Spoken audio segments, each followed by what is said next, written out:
Hi, I'm Taylor Vick, and today I'm going to be informing you all about the risk factors associated with myocardial infarction.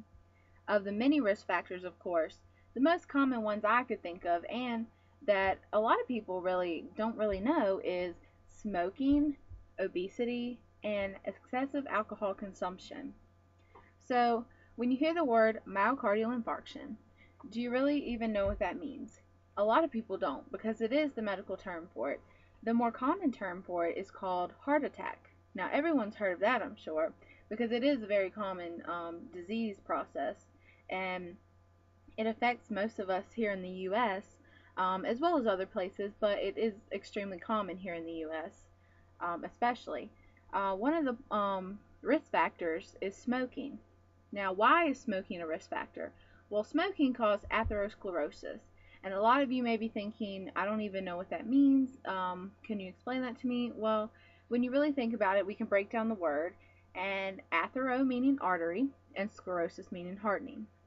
So, what does that mean? It means there's a hardening of your artery with a waxy plaque type of substance, and it doesn't leave oxygenated blood any room to go into your heart because that's what your arteries carry is oxygenated blood.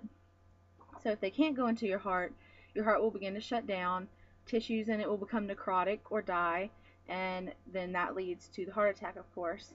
Another risk factor is obesity. Obesity is definitely described by a BMI greater than 30. And again, a lot of people don't know what BMI is, but it is a body mass index. And it's basically a mathematical equation that is a weight to height ratio. So it just basically depends if you're this height, then you should weigh this much. And they have a number system, and if it's greater than 30, then you're considered obese. So most of the people that are obese have had foods that are high in fat and cholesterol, and not just any cholesterol, but what we call bad cholesterol or LDL. You can actually have good cholesterol, and that's the HDL, but a lot of Americans don't consume that much HDL. It's more of the LDL in the foods that we eat. Another risk factor is excessive alcohol consumption.